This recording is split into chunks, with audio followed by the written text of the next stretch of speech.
Telangana CM Revanth Reddy ఇవాళ సొంత జిల్లా నాగర్ కర్నూలు జిల్లాకు వెళ్లబోతున్నారు. సీఎం రేవంత్ రెడ్డి కల్వకుర్తిలో పర్యటించబోతున్నారు.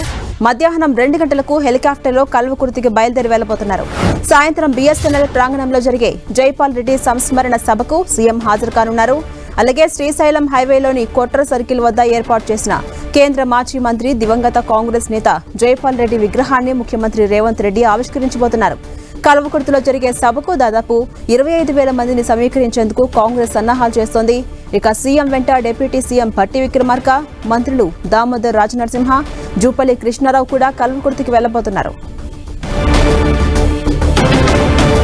సీఎం రేవంత్ టూర్పై మరింత సమాచారం మా ప్రతినిధి రాఘవేంద్ర అందిస్తారు.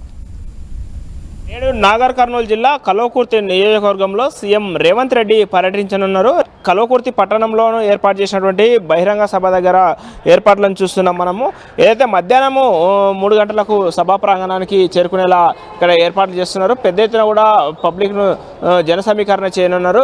అయితే ఈరోజు సీఎం రేవంత్ రెడ్డి ఏదైతే ముఖ్యమంత్రి హోదాలోనూ మొదటిసారిగా నియోజకవర్గానికి రావడంతోనూ ఇటు కాంగ్రెస్ శ్రేణులు పూర్తి స్థాయిలో ఏర్పాట్లు చేయడం జరిగింది.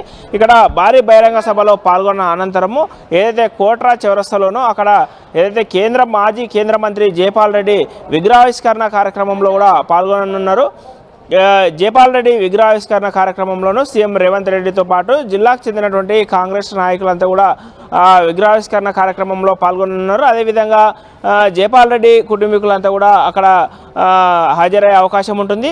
ఏదైతే కల్వకుర్తి నియోజకవర్గం అంటే దాదాపు రేవంత్ రెడ్డికి ఇక్కడ ఆయన సొంత గ్రామం కూడా కొండారెడ్డిపల్లి ఇక్కడే పక్కనే ఉండడంతోనూ ఈ నియోజకవర్గాల్లోనూ అటు అచ్చంపేట ఇటు కల్వకుర్తి ఈ నియోజకవర్గాల్లోనూ పూర్తి స్థాయిలోనూ తన వ్యక్తిగతమైనటువంటి క్యాడర్ కూడా ఎక్కువగా ఉంటుంది. అందువల్ల ఇక్కడ ఈ సభ కూడా కొంతవరకు కాంగ్రెస్ పార్టీ శ్రేణుల్లో కూడా కొంత జోషుని నింపే అవకాశం ఉంటుంది.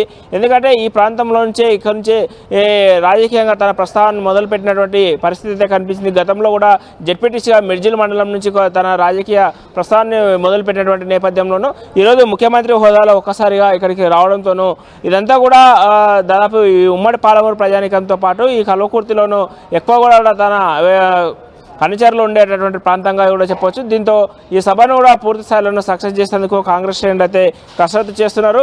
మధ్యాహ్నం 3 గంటలకు దాదాపు ఇక్కడికి చేరుకునే అవకాశం ఉంటుంది. దీంతో కల్వకుర్తి పట్టణంలో అంతా కూడా కాంగ్రెస్ బ్యానర్లతో అంతా కూడా నిండుకున్నాయని కూడా చెప్పొచ్చు. ఎక్కడ కూడా ప్రధాన రహదారులు అంతా కూడా కాంగ్రెస్ జెండాలు రెపరెపలాడుతున్నాయి. దీంతో ఈరోజు జరిగేటటువంటి సభలో ఏ అంశాల గురించి మాట్లాడే అవకాశం ఉంటుంది అని చెప్పేసి కొంతవరకు ఆసక్తికరంగా మారింది. కల్వకుర్తి ఎత్తిపోతలు చాలా అత్యంత ప్రతిష్టాత్మకమైనటువంటి ప్రాజెక్టు. ఈ ప్రాజెక్టు కొన్ని పనులు మాత్రమే పెండింగ్లో ఉన్నాయి. ఈ పనుల విషయంలోనూ కొంత వేగవంతం చేసే విధంగా మాట్లాడే అవకాశం ఉంటుందని కూడా చెప్పవచ్చు. గతంలో కూడా జైపాల్ రెడ్డి కేంద్ర మంత్రిగా పనిచేసినటువంటి సమయంలోనూ ఈ కల్వకుర్తి ఎత్తిపోతలను చాలా ప్రతిష్టాత్మకంగా తీసుకొని ఈ ప్రాజెక్టును రూపకల్పన చేయడం జరిగింది. దీంతో కొన్ని అక్కడక్కడ మిగిలిపోయినటువంటి పెండింగ్ పనులను కూడా వేగవంతం చేయాలని చెప్పేసి ఒకవైపు రేవంత్ రెడ్డి కూడా మరోసారి ఇరిగేషన్ అధికారులకు కూడా ఆదేశాలు జారీ చేయడం జరిగింది గతంలో. ఇప్పుడు ప్రధానంగా ఈ ప్రాంతంలో ఉన్నటువంటి పలు సమస్యలపై కూడా మాట్లాడే అవకాశం ఉంటుందని చెప్పేసి చెప్పవచ్చు. ఇది ఇక్కడ ఉన్నటువంటి తాజా అప్డేట్. కెమెరామెన్ లక్ష్మణ్తో రాఘవేంద్ర, 10 టీవీ, మహబూబ్నగర్.